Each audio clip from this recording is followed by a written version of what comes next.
Ustaz sudah berada di lokasi, maka kajian kita mulai saja kepada Ustaz Amin Baik untuk ta'ala Falitafadhal masykur.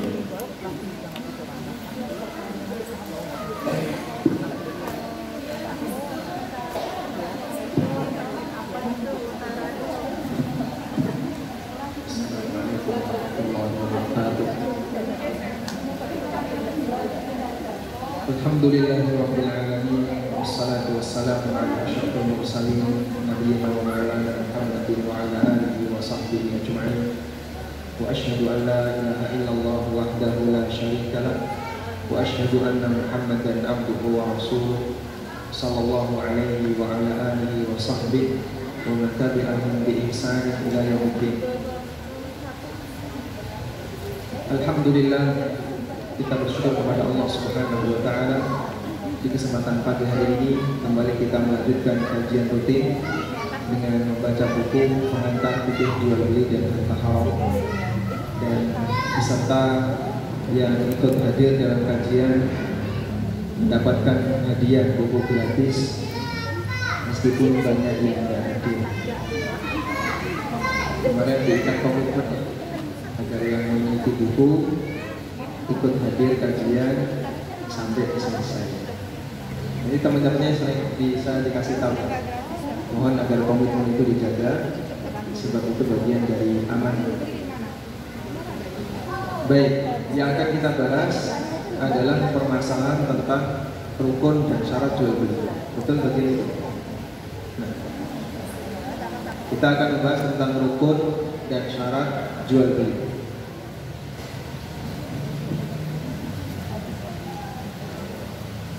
Apa perbedaan antara rukun dan syarat dalam ibadah? Apa perbedaan antara rukun dan syarat dalam ibadah? Silakan.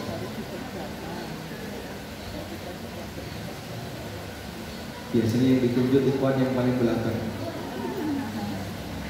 Coba yang paling belakang nolak, di belakangnya ada nggak?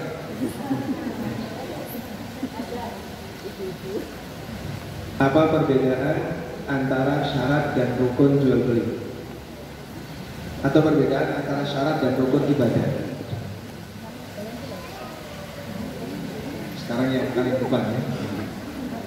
Apa perbedaan antara rukun dan syarat ibadah?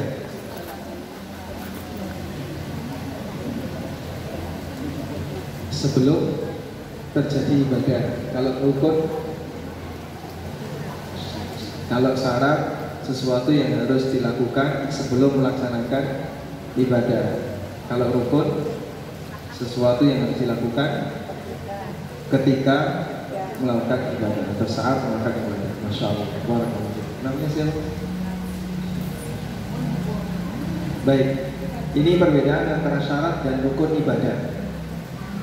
Sehingga baik syarat maupun rukun pada asalnya dua-duanya wajib untuk apa? Wajib untuk apa? Dilaksanakan. Hanya saja perbedaannya adalah di posisi waktunya. Kalau syarat dilaksanakan sebelum, kalau rukun dilaksanakan ketika pelaksanaan. Baik. Selanjutnya kita membahas tentang syarat dan rukun dalam masalah muamalah. Apa syarat dan rukun dalam masalah muamalah? Rukun dalam masalah muamalah adalah unsur penyusun terjadinya praktek muamalah. Unsur penyusun terjadinya praktek muamalah.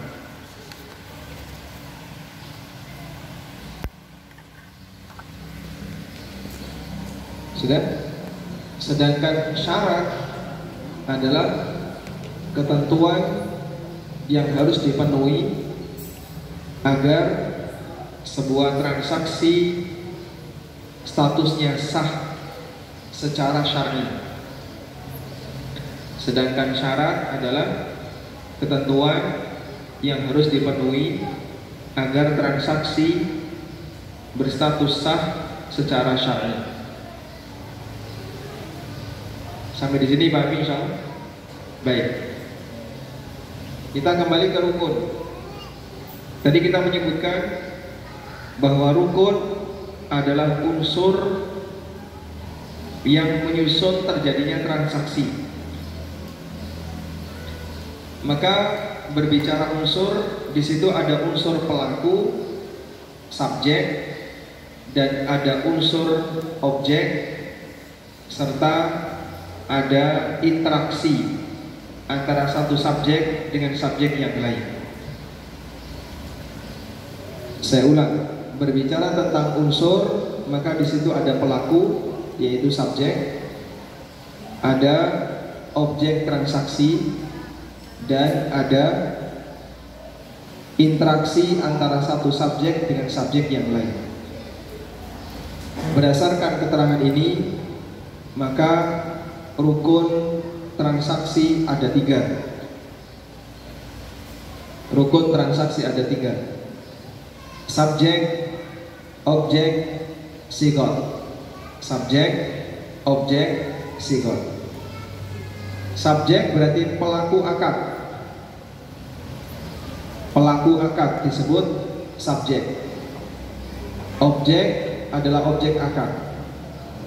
Sigot artinya interaksi antara subjek 1 dengan subjek 2. Apabila 3 unsur ini ada, maka transaksi itu telah memenuhi semua rukunnya. Transaksi itu telah memenuhi semua rukunnya. Baik. Oleh karena itu, apabila rukun transaksi tidak dipenuhi, apa yang akan terjadi? Transaksi itu tidak mungkin bisa dilakukan. Apabila rukun transaksi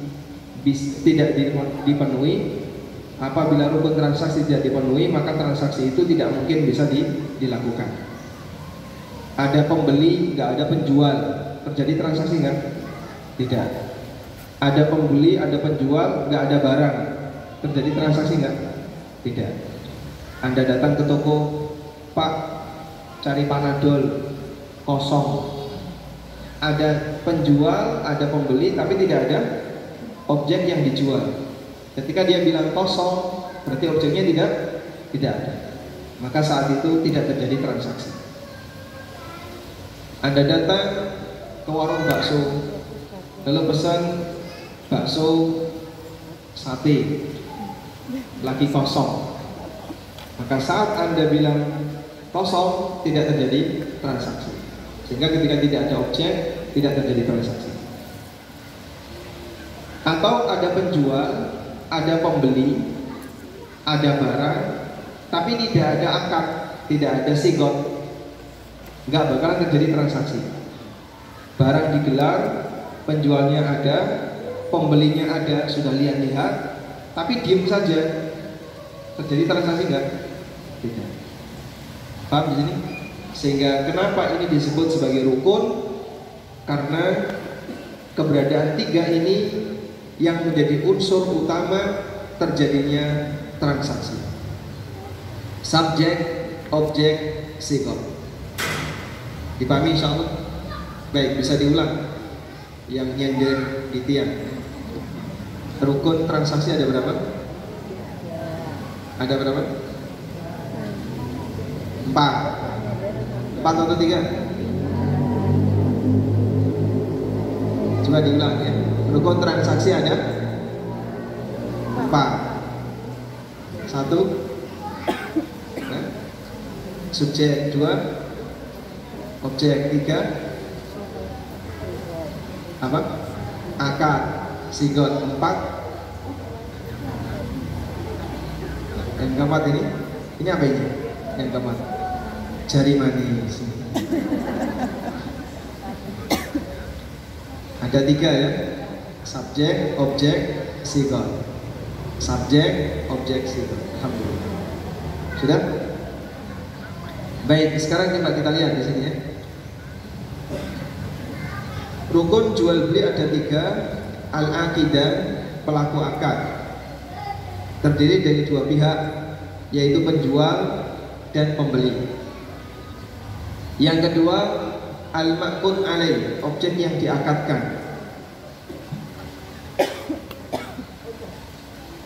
yang meliputi alat tukar atau alat akad seperti uang, barang atau jasa. Yang ketiga, sigot. Sigot yaitu ucapan atau isyarat dari penjual dan pembeli yang menunjukkan keinginan mereka untuk melakukan akad secara saling ridho. Ucapan atau isyarat baik dari penjual maupun pembeli yang menunjukkan keinginan mereka untuk melakukan akad secara saling ridho. Baik, insya Allah dipahami ya. Alhamdulillah. Selanjutnya terkait dengan masalah subjek akad. Subjek akad ada dua, penjual dan pembeli. Saya ulang ya. Subjek akad ada berapa? Dua. Yang pertama, yang kedua, pembeli.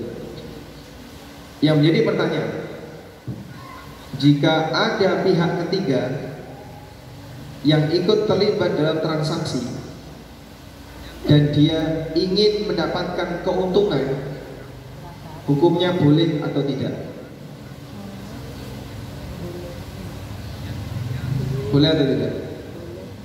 Ada penjual, ada pembeli. Lalu ada pihak ketiga, mukidi datang. Kalau mukidi ini ingin mendapatkan keuntungan, boleh atau tidak? Boleh atau tidak? Boleh atau tidak? Kenapa tidak? Apabila sudah terjadi majelis tawar menawar, tidak boleh. Sehingga mukidi yang turut menyusup ini tidak boleh. Setuju kayak gini? Baik. Coba kasih jawaban yang lain. Jika ada penjual, ada pembeli, subjek kan terdiri dari dua ini ya, antara penjual dan pembeli. Lalu ada pihak ketiga ingin ikut terlibat dalam transaksi, sudah, tapi dia ingin dapat untung, boleh atau tidak? Boleh atau tidak? Boleh. Kenapa boleh?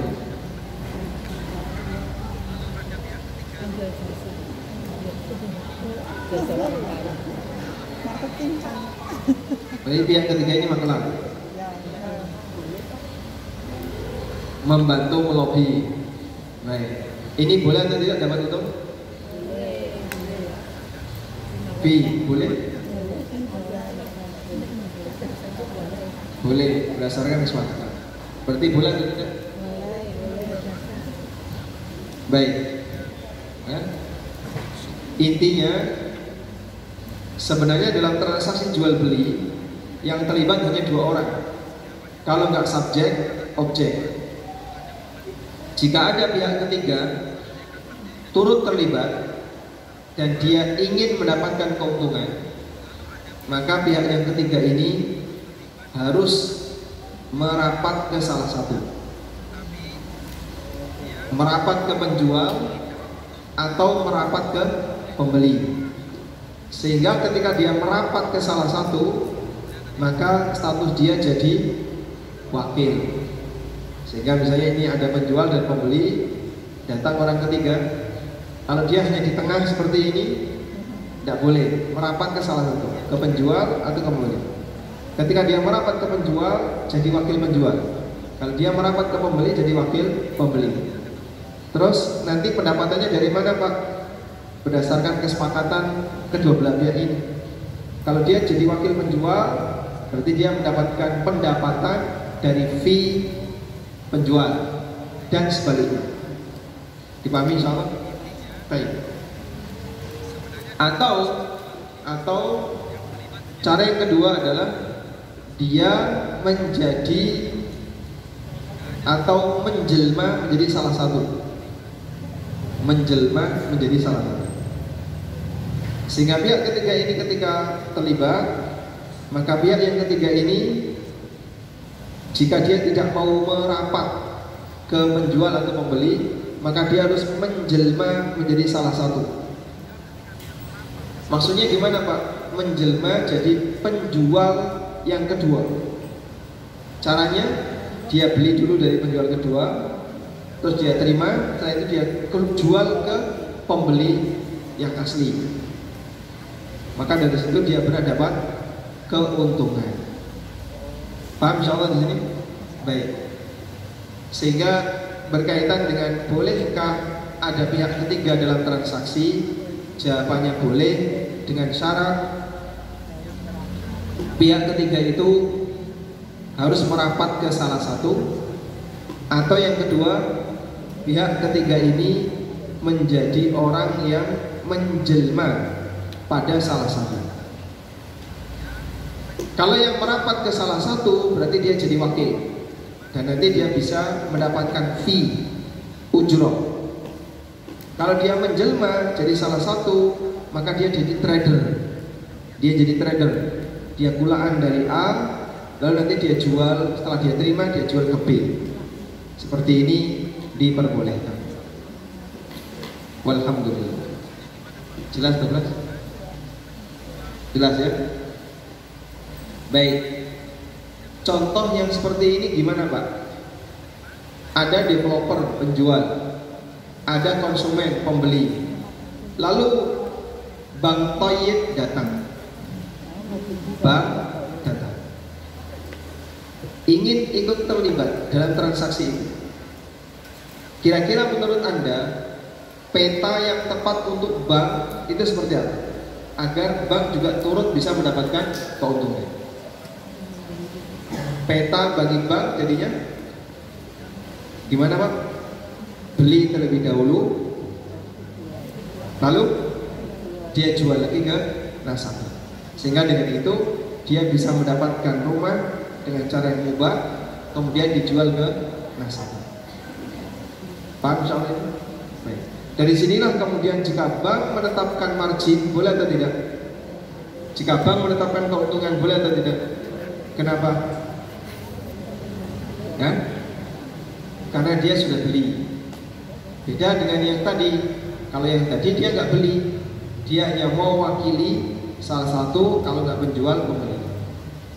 Wallahu a'lam. Dipahami ya? Baik.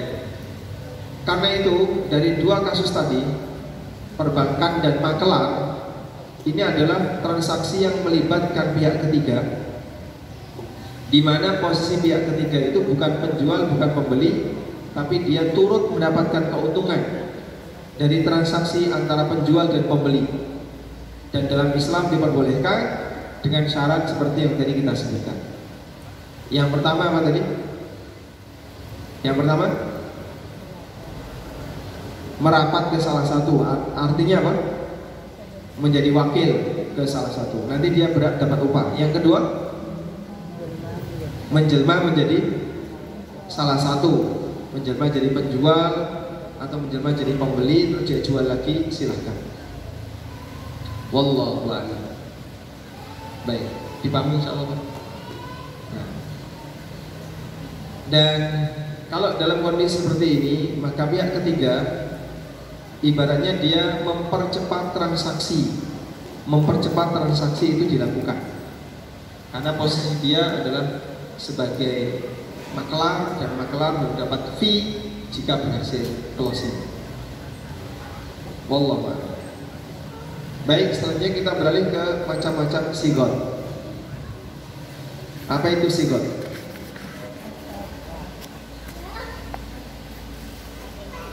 Apa itu sigot akad? Nah, di sini kita sebutkan tentang sigot akad. Pengertiannya adalah pernyataan yang menghubungkan antara subjek dalam transaksi. Pernyataan yang menghubungkan antara subjek, yaitu pelaku akad, dalam transaksi. Itu disebut sigot.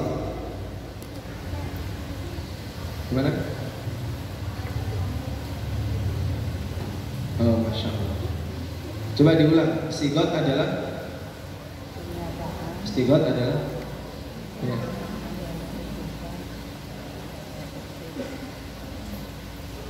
Baik. Pernyataan yang menghubungkan antara subjek dalam transaksi. Pernyataan ini bisa lisan, tulisan maupun isyarat. Bisa lisan, tulisan maupun isyarat. Yang penting pokoknya satu sama lain saling ridho ketika transaksi. Yang penting satu sama lain saling ridho ketika transaksi dilakukan. Walhamdulillah. Sampai di sini dipahami insyaallah. Baik.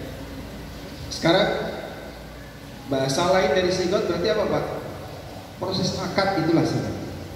Proses akad yang dilakukan itulah sigot, karena dia dilakukan dan di situ isinya adalah adanya chemistry, adanya interaksi antara pihak satu dengan pihak yang kedua. Berikut macam-macam sigot. Sigot ada dua macam. Yang pertama, sigot yang disampaikan secara lisan dan tulisan. Lisan dan tulisan. Misal penjual mengatakan saya jual barang ini, atau pembeli mengatakan saya beli barang ini, dan ungkapan yang semisal. Sigot yang disampaikan secara lisan disebut ijab qabul. Sigot yang disampaikan secara lisan disebut ijab qabul. Yang jadi pertanyaan, mana ijab, mana qabul? Ijab itu dari penjual atau pembeli, qabul itu dari penjual atau pembeli? Ijab penjual, yang benar. Bukan pembeli. Bukan. Kenapa? Kalau dikasih bapaknya. Saya jual. Kalau yang jualan menang saja, dia ada orang yang tertarik. Bapak, motornya mau dijual nggak? Berarti yang ijab yang mana? Sudah pernah ijab kabul? Hah? Baru?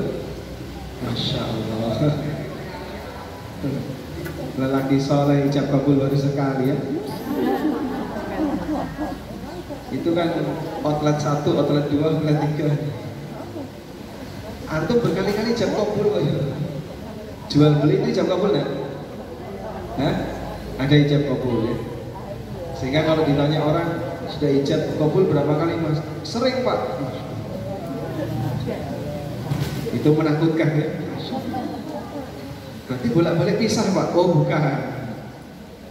Ini maksudnya ijab kabul jual beli. Baik.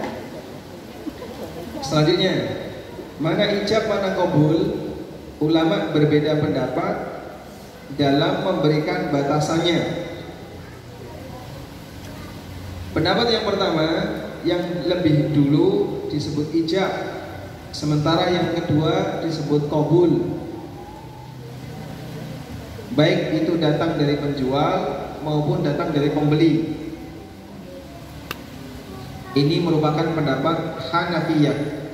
Ini merupakan pendapat Hanafiyah. Jadi intinya ijab kabul ya sudah.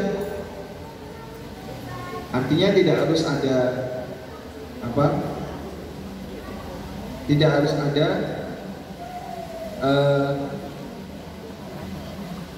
siapa yang menawarkan dulu. Pokoknya siapa yang duluan itulah ijab. Dan ini pendapat Hanafiyah. Yang kedua, ijab itu selalu datang dari penjual, sedangkan pembeli selalu kabul. Dan ini merupakan pendapat para ulama jumhur. Sehingga ketika membedakan mana ijab mana kabul, yang pertama ijab, yang kedua kabul. Berapa Pak? 10.000. Nah, berarti ijabnya dari pembeli. Tapi kalau kabul, kalau ijabnya siapa yang duluan, maka siapa yang ngomong pertama itulah ijab. Namun pendapat jumhur ulama insya Allah ini lebih kuat, sehingga ijab itu selalu dari penjual karena statusnya dialah pemilik barang. Karena dia yang pemilik barang, maka dia yang membuka transaksi. Penjual yang membuka transaksi. Paham insyaallah? Baik. Kita ulang ya pertanyaannya. Apa perbedaan antara ijab dan qabul?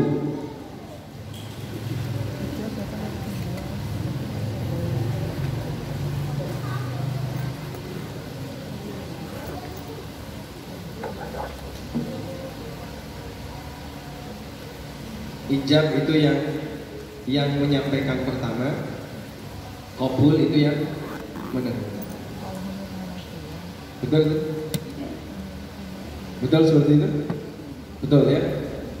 Ijab adalah yang menyampaikan pertama, qabul yang menerima. Sudah? Dalam akad nikah, pengantin wanita itu ijab atau qabul?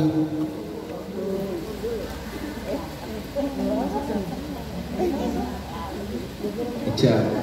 Dalam akad nikah pengantin wanita itu ijab atau qabul? Ijab. Yakin ijab? Sudah punya pengalaman ya? Siapa pengalaman? Dalam akad nikah pengantin wanita tidak ijab dan tidak qabul. Walinya, saya tadi bilang apa? Pengantin wanita. Kalau pengantin wanita ijab menikahkan dirinya sendiri, boleh nggak? Tidak boleh, karena wanita hanya boleh dinikahkan melalui wali. Karena baru sekali makanya lupa dia. Hah? Perlu diulang, perlu ditambah. Kalau sering kan nanti hafal. Baik, kembali ke sini. Jadi kalau dalam transaksi jual beli, menurut pendapat jumhur, ijab itu selalu di posisi penjual, sedangkan qabul pembeli. Sebab penjual itulah yang membuka transaksi. Maka selama penjual itu diam saja, nggak bakalan terjadi transaksi. Mas, tanahnya dijual nggak mas? Menang. 5 tahun berikutnya ditanya lagi, tanahnya dijual nggak? Menang. Padahal banyak sekali orang yang ingin membeli tanahnya. Selama dia diam saja, tidak membuka transaksi, nggak bakalan terjadi transaksi. Makanya ijab selalu berasal dari penjual. Wallahu a'lam. Baik, jadi kita ulang. Sigot yang pertama adalah sigot dengan menggunakan lisan atau tulisan. Ini disebut apa? Ijab qabul. Maka ijab qabul itu sigot yang sifatnya lahiriah. Sigot yang sifatnya lahiriah. Lahiriah artinya bisa diindra. Selanjutnya ada bentuk sigot yang bentuknya perbuatan atau isyarat. Ada sigot yang bentuknya perbuatan atau isyarat. Artinya akan dilakukan tanpa ada ucapan maupun tulisan apapun. Akan dilakukan tanpa ada ucapan maupun tulisan apapun. Karena tidak ada ucapan maupun tulisan apapun, maka tidak ada ijab qabul. Sehingga transaksi dilakukan, namun sigotnya tidak melibatkan ijab qabul. Karena sigot itu ada dua, sigot akad ya. Yang pertama ijab qabul, apabila apa tadi? Dilisankan. Yang kedua bukan ijab qabul, apabila tidak dilisankan dan tidak dituliskan. Terus taunya saling ridho dari mana? Dari isyarat. Dari isyarat antarotin. Ketika dari isyarat, maka berarti ijab qabul di situ tidak terjadi. Paham insyaallah? Baik. Anda datang ke toko 20.000 ya. Terus yang pemilik toko mantau. Berarti ini apa ini? Ini apa? Setuju. Tanda setuju. Dengan menganggukkan kepala, membuktikan bahwa mereka sudah melakukan akad meskipun tidak ijab kabul. Meskipun tidak ijab kabul, karena penjualnya cuma mantuk saja. Dan di sini jual beli yang dilakukan tanpa ijab kabul disebut dengan bai' mu'athah. Di halaman 46. Jual beli tanpa ijab kabul disebut dengan jual beli mu'athah. Ulama beda pendapat tentang jual beli mu'athah, apakah boleh atau tidak. Menurut jumhur boleh, tapi kalau menurut Syafi'iyah dilarang. Jumhur membolehkan, Syafi'iyah melarang untuk jual beli mu'athah. Karena dalam mazhab Syafi'iyah ijab kabul itu harus dilisankan, tidak boleh perasaan. Harus dilisankan, tidak boleh tidak dilisankan. Namun alhamdulillah pendapat yang lebih kuat dalam hal ini adalah pendapat jumhur ulama. Sehingga jumhur mengatakan bahwa dalam ijab kabul menurut jumhur tidak disyaratkan harus ada komunikasi, sehingga boleh bagi siapapun manusia melakukan transaksi meskipun tidak terjadi pertemuan antara penjual dengan pembeli. Contohnya transaksi yang dilayani oleh mesin.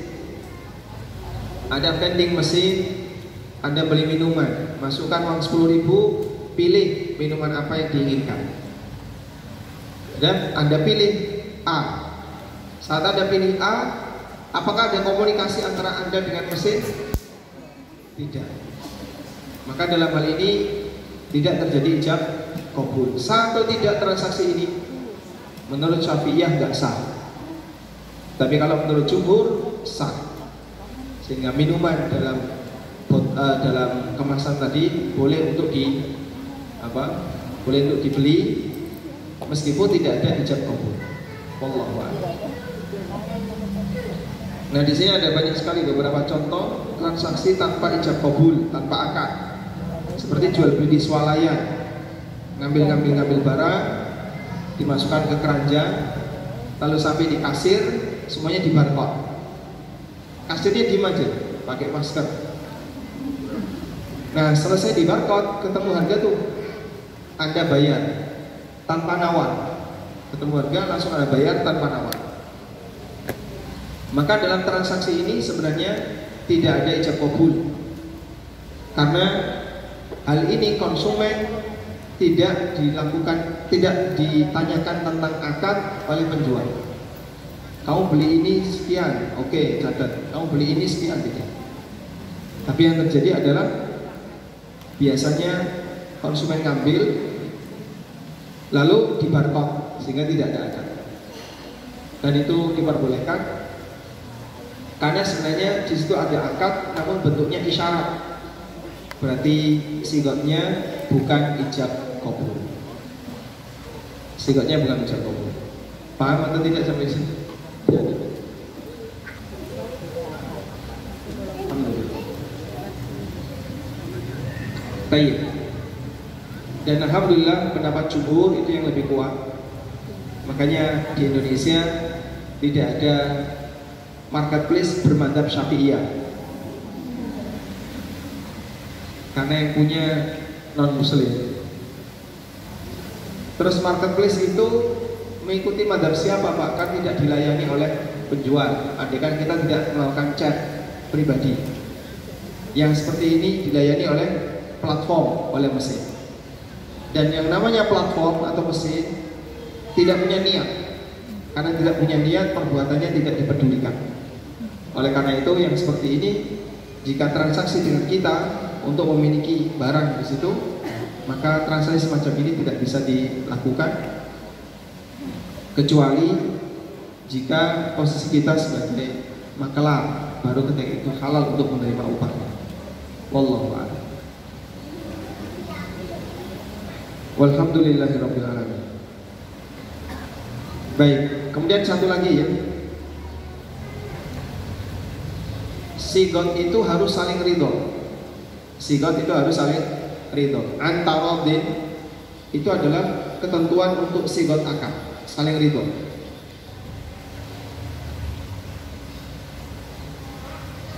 Sehingga saling ridho ada antara penjual dan pembeli menjadi syarat penting dalam transaksi jual beli. Karena ini yang memastikan bahwa dalam akad tersebut tidak ada unsur paksaan maupun kedoliman. Dalam akad tersebut tidak ada unsur kedoliman. Ketika tidak ada kedoliman maupun tidak ada paksaan, maka hukum asalnya mubah untuk dimiliki oleh seorang muslim. Wallahu a'lam. Dan Nabi SAW mengatakan innamal bai'u an taradin. Jual beli itu harus saling ridho. Maka masing-masing harus tahu bahwasanya lawan transaksinya adalah ridho dengan transaksi yang dilakukan. Dan itu bisa dibuktikan dengan akad ijab qabul atau tanpa ijab qabul. Wallahu a'lam. Nah, di sini saya sebutkan ya, ikhtilaf antara Syafi'iyah dengan jumhur. Kemudian tarjihnya adalah pendapat jumhur bahwa dalam akad tidak harus ada kebiasaan. Namun yang penting mereka melakukannya saling ridho. Wallahu a'lam. Baik. Dipahami insyaallah atau mubeng-mubeng? Baik, sekarang kami kasih kesempatan bagi teman-teman kalau mau menyampaikan sesuatu silakan. Insyaallah ruang kita cukup longgar jika ingin menyampaikan sesuatu. Bismillahirrahmanirrahim. Mau bertanya sekalian minta nasihat ini nanti ya. Bertanya dulu mengenai tadi orang ketiga, bahwa orang ketiga itu bisa masuk dalam transaksi ketiga, pihak ketiga, dan disebutkan Ustaz Amin tadi bank ya, bank masuk ya. Itu yang mohon maaf sepengetahuan saya itu bank baik konvensional maupun syariah itu adalah lembaga jasa keuangan yang diatur di Bank Indonesia itu tidak bisa melakukan jual beli tapi sebagai jasa. Itu yang pertanyaan pertama. Artinya apakah ada atau bisa bank yang menjadi pembeli kemudian menjual lagi ke nasabahnya. Kemudian kalau saya sebagai istilahnya melihat ya ada peluang kalau beli properti sekarang dengan 10 tahun yang ke depan pasti harganya, bukan pasti, insya Allah harganya akan beda. 10 tahun ke depan akan lebih mahal. Jadi ketika saya ingin membeli dengan menggunakan jasa bank tadi itu apakah boleh dengan bukan karena kebutuhan tapi karena melihat adanya kemungkinan keuntungan dengan sekarang bisa membeli banyak properti dengan bank dengan sistem murabahah ya dan diangsur. Itu nasihatnya bagaimana buat kami, apakah boleh atau tidak Ustaz? Terima kasih. Masya Allah, barakallahu fiik. Baik, tadi kita sebutkan bahwa pihak ketiga boleh terlibat, dan pihak ketiga ketika terlibat lalu dia ingin mendapatkan keuntungan maka dia bisa jadi makelar. Nah, kalau pilihan seperti ini bank tidak mungkin. Pegawai bank kok jadi makelar, itu kan kewirangan ya. Maraknon izin, masa pegawai bank jadi makelar? Maka bank tidak mungkin jadi makelar. Yang bisa menjadi peluang bagi bank dapat keuntungan jika menyambungkan antara dua orang adalah dia harus menjadi penjual yang kedua. Caranya gimana Pak? Beli dari penjual pertama, setelah dia beli baru dia jual ke penjual atau ke pembeli yang kedua, sehingga dia menjadi penjual kedua. Sudah kalau ini? Baik. Kalau seperti ini yang dilakukan, bank boleh nggak dapat margin karena dia sudah beli? Boleh. Bank beli rumah lalu dijual ke konsumen, bank berhak untuk mendapatkan margin. Dipahami insyaallah? Baik. Cuma yang jadi pertanyaan, bukankah secara aturan bank itu tidak boleh melakukan praktek jual beli? Jawabannya, aturan itu tidak baku di Indonesia. Karena nyatanya beberapa bank mereka punya aset untuk diperjualbelikan. Karena itu insya Allah tidak semua bank seperti itu. Ada beberapa bank yang dia boleh memiliki aset untuk diperjualbelikan. Wallahu a'lam. Oleh karena itu begini, kalau misalnya kita mau melibatkan bank syariah, maka bank syariah harus beli dulu dari developer. Setelah jadi, serah terima kunci, lalu unit itu jadi miliknya bank syariah. Nah, kemudian kalau mau dijual ke konsumen atau nasabahnya, silahkan, baik dengan cara kredit maupun tunai. Wallahu a'lam. Dipahami? Alhamdulillah. Yang kedua tadi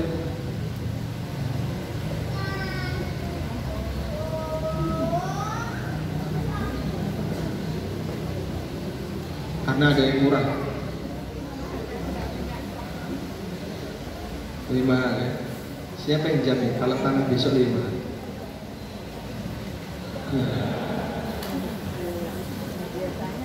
Dulu kita punya beberapa kali pengalaman ya. Bantul saat gempa itu harga tanah langsung anjlok. Palu ketika terjadi likuifaksi sehingga postur tani nggak karuan, udah langsung nggak laku tanah. Maka nggak jaminan tanah sekarang lebih mahal dibandingkan tanah besok, nggak jaminan. Atau tanah besok lebih mahal daripada sekarang. IKN itu kalau jadi, lalu ibu kota pindah ke daerah yang baru, ke daerah IKN, maka mungkin tanah Jakarta turun di harganya. Makanya mumpung belum pindah, jualin aja semua.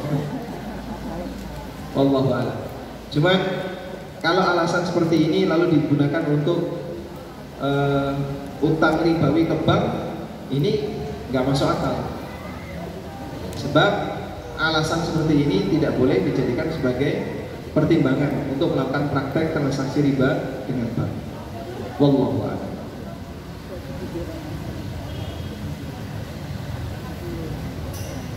Ada yang lain? Ada yang lain?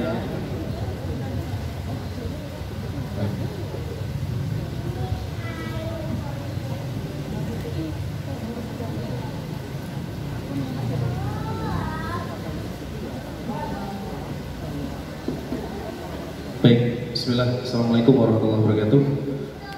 Izin bertanya Ustaz berkaitan dengan vending machine tadi yang Ustaz sampaikan, yang minuman itu biasanya kan tertulis angka pecahannya diterima ya Ustaz ya. Nah biasanya kemarin saya temui itu ada minimal 10.000 sama berapa gitu. Nah cuman di vending machine tersebut ada tulisan tidak mengeluarkan kembalian Ustaz. Jadi ada minuman yang harganya 7.000. Jadi kalau kita masukin uang 10.000, yang keluar cuma minuman tersebut yang harga 7.000, kemudian 3.000 kita tuh tertahan di situ. Nah itu hukumnya bagaimana Ustaz? Karena uang kita nggak balik, terus mesinnya dapat keuntungan lebih atau bagaimana? Mungkin gitu Ustaz. Barakallahu fikum. Alhamdulillah. Kalau realitanya seperti yang Bapak sebutkan, dan pemilik mesin sudah mendeklarasikan, memberikan keterangan bahwa mesin ini tidak bisa memberikan kembalian, bayarlah dengan uang pas, masuk 10.000 ya dihitung 10.000, nggak bisa ngasih uang kembali. Jika realitanya demikian, lalu konsumennya baca kalimat itu, lalu dia tetap masukin duit, berarti dia ridho kembaliannya nggak kembali, berarti dia ridho sisanya tidak kembali. Kalau seperti ini, ya itu menjadi hak pemilik vending mesin. Dipahami? Sehingga kenapa kok itu jadi hak pemilik vending mesin? Kamu sudah tahu ini nggak ada kembalian, tetap aja masukin duit, ya sudah, berarti kamu setuju kalau duitmu tidak dikembalikan. Wallahu a'lam. Cuman kalau misalnya begini ya, harga 10.000 dimasukin 20.000 dan kok cuma dapat satu, oh ini mesinnya buta warna, nggak bisa bedain antara yang merah dengan hijau. Kalau seperti ini bisa jadi dolim, karena seharusnya untuk kelipatan dia bisa milih 2 dengan harga 10.000. Wallahu a'lam. Silakan.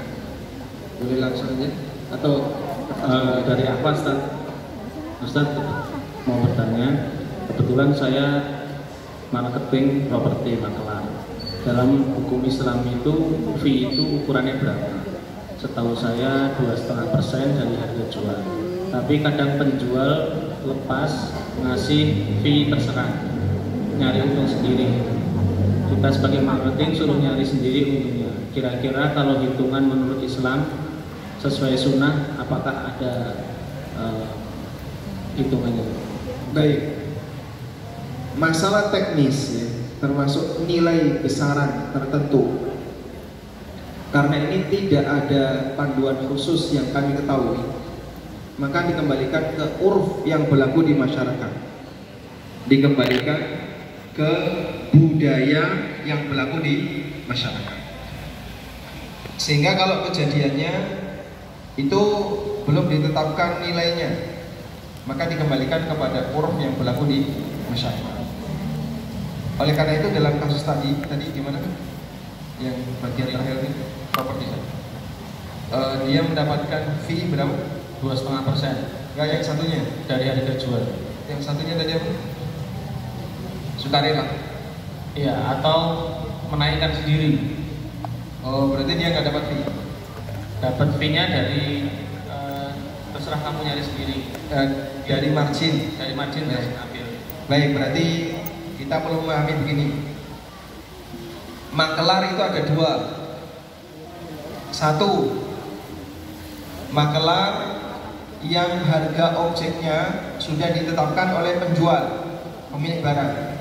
Pokoknya kau jual lahan ini per meter 3 juta dengan konsumen, maka dia hanya boleh menjualkan sesuai dengan pesan yang diberikan oleh pemilik barang.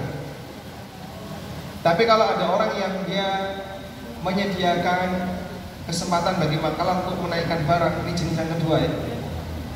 Tolong jualkan ini, dari saya pokoknya terima bersih 100. Ini mobil, saya terima bersih 100 juta. Nanti kamu kalau mau dapat untung ya silahkan dinaikin sendiri. Akhirnya makelar ini menjual mobil tadi dengan harga 150. Maka yang 100 milik siapa? Pemilik barang. Yang 50.000 punyanya makelar. Karena mobil itu laku 100 juta 50.000. Oke, 50.000 itu haknya makelar. Dipahami soal? Dan ini boleh jika pemilik barang sudah mengizinkan kepada makelar untuk menaikkan harga barang. Wallahu a'lam. Nah, ini sudah tanya satu.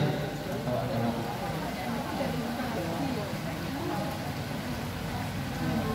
Masya Allah. Ini makelar. Angkat tangan tuh minta minum atau Makelar sejati nih. Terima kasih Ustaz. Ingin menyambung tadi berkaitan dengan tiga orang tentang berkaitan dengan satu orang yang nimbrung di antara mereka yang mau berjual beli, pihak ketiga. Yang ingin saya tanyakan misalnya begini tak, kita sebagai penjual barang, tetapi kita memiliki tim marketing freelance yang mereka kita beri hak untuk menjualkan produk kita sepenuhnya. Dalam artian nanti misalnya ada pembeli yang misal mau beli cash, bisa beli ke saya selaku pemilik barang. Kemudian kalau misalnya ada yang beli secara kredit, kita arahkan kepada marketing kita yang sudah kita beri kuasa untuk menjualkan dengan harga kredit. Misal begini, misal kendaraan, kita punya kerjasama dengan seseorang yang mereka itu memiliki keuangan yang tinggi. Misalnya ada yang mau beli, kita arahkan, misalnya beli secara kredit ya, kita arahkan untuk beli yang ke pihak ketiga tadi dengan harga kredit atau harga lebih mahal. Tapi yang pihak ketiga ini tidak perlu harus beli ke saya dulu karena sudah kita beli hak untuk menjualkan barang saya. Itu boleh tidak? tiga tadi tidak perlu Tidak perlu membeli barang saya terlebih dahulu. Karena orang pihak ketiga tadi sudah kita anggap sebagai mitra kerja kita yang sudah kita beri hak kuasa menjual barang saya. Nah, pihak ketiga ini beli barang antum ya? Kalau beli secara tunai enggak, tentu saja sudah kita beri hak kuasa sepenuhnya kan? Artinya begitu antum menyerahkan unit ke pihak ketiga ini, karena kan konsumennya ingin kredit ya? Iya. Kalau beli cash kan nggak punya uang dengan antum tidak menyediakan kredit. Nah, ya seperti itu tak? Nah, antum lemparkan ke A. Padahal barang ini barang punya antum. Barang saya kan? Ya? Akhirnya barang mobil ini diantar ke A. Ya, seperti itu. Diantar atau enggak? Tidak Tetap di tempat antum. Iya. Baik. Artinya kita bawa ke satu meja itu kan? Di bawah satu meja. Iya. Nah, berarti posisi A nalangi, bayari tunai ke tempat antum. Tidak perlu nalangi kan? Artinya kan kita sudah bekerja sama bayarnya bisa kapan saja. Enggak, antum kan nggak mau kredit.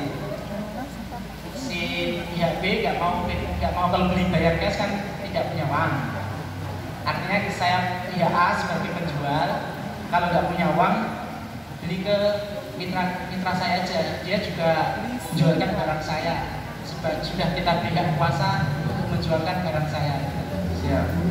Ini ada 3 barang ya, ada 3 posisi. Ini Anda sebagai pemilik unit. Pemilik unit.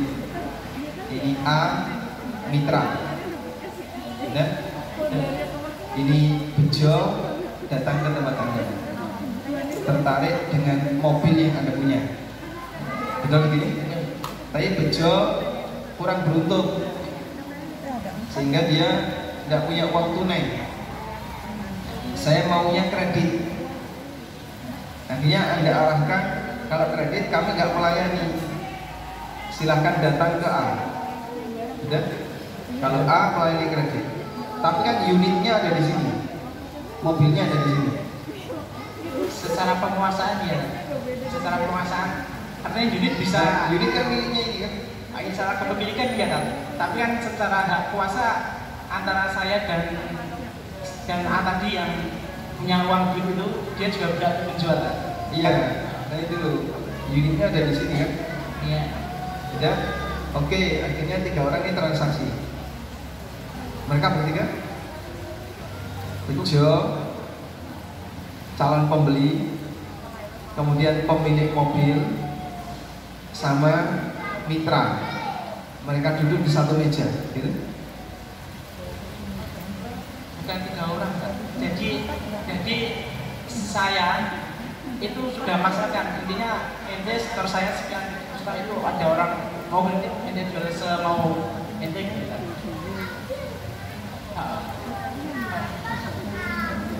Ya kalau barang masih di saya. Nah ya, barangnya masih di X ini ya. Ini X A Bejo. Bejo pengen beli barangnya X ya. Cuma dia nggak punya uang tunai. Maunya kredit. Akhirnya X nyuruh ke A saja. Nah masalahnya barangnya di X, tapi kenapa belinya di A? Karena si A sudah kita tidak kuasa untuk menjual juga kan? Baik, si A dikasih kuasa menjual. Jadi gini kan, barang ini saya pindah ke A. Karena dia sebagai tim marketing kita juga. Iya. Marketing produk kita. Sudah. Lalu Bejo membeli ini secara kredit dari A. Pertanyaannya, si X ini dapat uang tunai atau tidak? Dapat uang tunai Dari A. Nah, dapat uang tunai dari A itu setelah akad selesai dengan Bejo atau sebelum akad? Setelah akad kita. Setelah akad. Baik. Sudah. Setelah itu Bejo ngambil unitnya di X. Ini kan sama dengan kayak gini ya, Pak. Saya pengen butuh duit itu, saya pengen butuh mobil itu, saya pengen beli mobil itu, tapi saya nggak punya duit. Tolong ditalangi. Akhirnya X nalangi, nah, bayar tunai ke A, ya nggak? X bayar tunai ke A nggak? Tunai. Hah? Tunai Ustaz. Tunai kan? Makanya Anda mau kredit itu biar dia dapat uang tunai. Akhirnya X bayari tunai ke A. Sudah ini? Sudah? Karena sudah dibayari tunai A, berarti ini kan nalangi utang. Statusnya ini nalangi apa? Utang. Kalau nalangi utang, maka A tidak boleh dapat margin. Kurangnya berapa? 30 juta. Dia tawarkan 30 juta. Sisanya dari konsumen. Kalau seperti ini yang terjadi, maka A tidak berhak dapat margin. Dipahami? Kecuali begini, sebelum ada konsumen ini, maka si A membeli mobilnya X. Setelah dibeli, ini kan sekarang ini X ya. Lalu konsumen ke A, saya tak beli mobilnya dengan kredit, silahkan. Jadi hak kuasa itu tetap nggak mempengaruhi itu tadi. Hak kuasa untuk menjualkan. Hak kuasa menjualkan jadi wakil nanti. Iya. Kalau jadi wakil utangi konsumennya, itu berarti wakil ini memberikan akad utang kepada calon konsumen, dan nanti si wakil mendapatkan keuntungan dari akad utang ini. Dipahami ya? Dan keuntungan dari akad utang adalah, maka yang tepat si A ini beli dulu unitnya. Setelah dibeli, ada konsumen tanya, saya mau beli mobil kredit, langsung ke sini Pak, ini juga koleksi mobil, boleh dengan harga kredit lebih mahal, yang penting sudah dimiliki oleh A. Allah. Baik, silakan masuk Pak. Nanti nggak kebagian mikrofon, ngantri di sekitar mikrofon, masuk aja. Yang katanya silakan mengantri di dekat mikrofon. Silakan. Bismillahirrahmanirrahim. Assalamualaikum warahmatullahi wabarakatuh. Assalamualaikum warahmatullahi wabarakatuh. Izin menanyakan untuk akad jual beli. Misalnya yang mau beli itu tahu kalau yang jual ini butuh banget duit. Misalnya mau operasi, saudaranya atau siapa mau operasi, kemudian nawarnya ngawur jauh di bawah harga pasar. Nah, itu hukumnya secara syariat bagaimana? Dia buka harganya murah. Bukan, jadi sudah buka harganya lebih murah, ditawar ngawur sama yang mau beli. Ditawar ngawur sama yang Ya, mau beli. misalnya mobil harusnya 100 juta, ditawarkan 80 di tempat aku. Tapi karena yang mau beli tahu bahwa ini Butuh duit, banget dan harus tersedia mungkin besok, maka ditawar 60. 60 atau 50. Itu istilahnya mejeti wong kecetit. Jadi mohon secara syariat bagaimana, karena mungkin juga dealnya juga sama-sama ridho deal, tapi ridhonya mungkin satunya beda dengan ridho yang menjual sama beli. Terima kasih. Assalamualaikum warahmatullahi wabarakatuh. Waalaikumsalam warahmatullahi wabarakatuh. Meskipun ridho, tapi yang satu senang, yang satu senang. Boleh atau tidak? Wallahu a'lam. Jadi ada dua yang perlu dibedakan ya. Ada yang disebut dengan jual beli mukroh. Mukroh itu jual beli pakai ancaman. Beli harga sekian, kalau enggak kamu tak ancam, pakai ancaman. Ini mukroh. Kalau ancamannya menakutkan, akhirnya orang itu rela menjual atau rela membeli karena ada ancaman tadi, maka transaksi ini batal karena tidak ada saling ridho. Transaksi ini batal sebab tidak antarodin. Dipahami Pak? Yang kedua, jual beli motor. Jual beli motor. Jual beli motor artinya jual beli dengan orang yang terpaksa. Itu bisa pembelinya terpaksa atau penjualnya terpaksa. Ketean gas, mubeng boleh gas, habis. Lalu ada orang yang bocoran, Pak saya punya, tapi harganya normalnya 20, dia jual 30, mau nggak? Oke, mau. Akhirnya dia beli dengan harga yang mahal karena terpaksa. Ini yang disebut dengan jual beli mutor atau jual terpaksa. Butuh uang, dijual dengan harga 80, padahal pasarannya 100. Sama si B ditawar lagi, nanti butuh duit, ditawar jadi 60. Yang seperti ini namanya apa tadi? Namanya apa? Jual beli motor. Nawar 60 itu boleh atau tidak? Berkaitan dengan jual beli motor, hukumnya boleh dan lebih murah pun boleh, namun dengan syarat jangan sampai merugikan. Boleh dengan lebih murah juga boleh, tapi dengan syarat jangan sampai merugikan. Sehingga kalau nego ya jangan sadis seperti itu. Nego tipis yang kira-kira pantasnya transaksi nawar-nawar berapa. Wallah. Baik, satu lagi. Masya Allah. Nanti yang terakhir, silakan. Bismillah. Assalamualaikum Ustaz. Waalaikumsalam. Ini masih seputar permakelaran. Makelaran.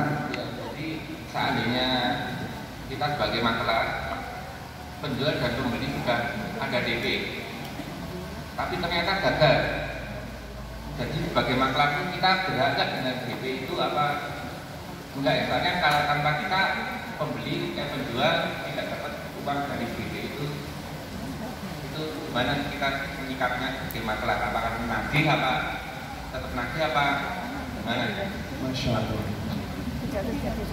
Baik.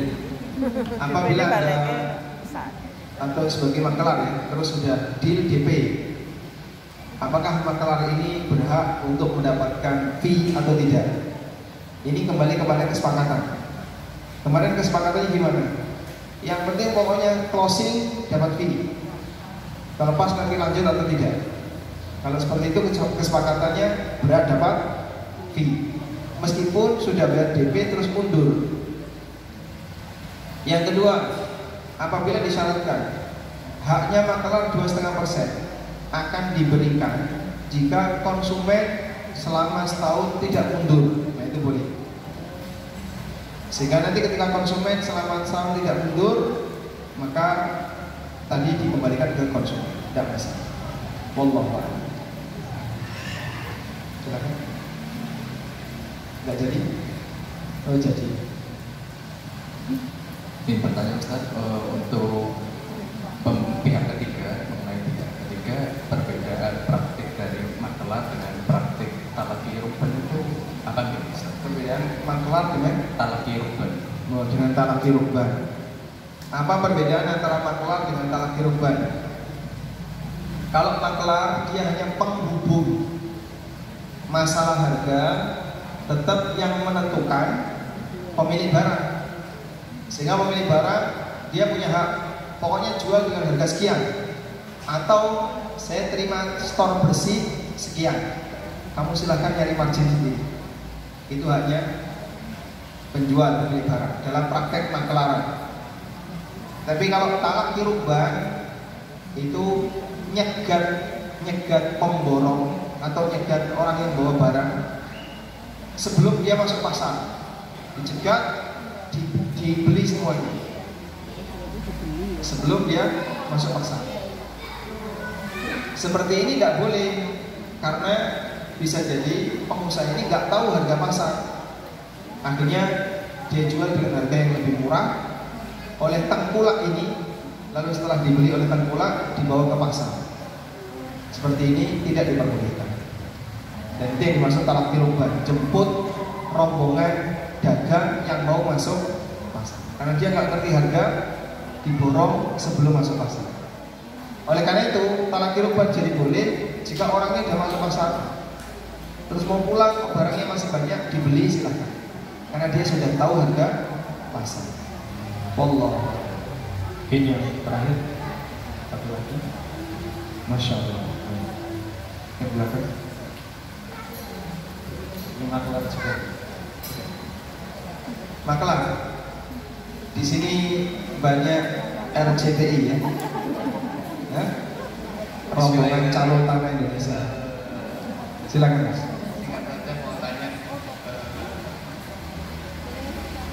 apa boleh tidak kalau seorang makelar itu berdiri di dua sisi, karena kan ada beberapa hal yang dia sudah jelas mendapatkan fee dari penjual, tapi dari pembeli kadang-kadang menjanjikan nanti nek sombong dapatkan ini tak tambahi sekian persen. Ya. Insya Allah tidak masalah. Pada asalnya begini, makelar itu dapat fee dari pihak yang menyuruh dia. Ini suruhan penjual atau suruhan pembeli. Nah itulah yang berkewajiban untuk memberikan upah makelar. Meskipun boleh saja kedua belah pihak memberikan fee sesuai kesepakatan, sehingga dari penjual dia dapat fee, dari pembeli dia dapat fee, silakan. Wallahu a'lam. Baik, cukup? Baik. Baik, mungkin itu yang bisa kita bahas di kesempatan kali ini. Semoga menjadi kajian yang bermanfaat dan semoga Allah memberkahi apa yang kita pelajari. Wassalamualaikum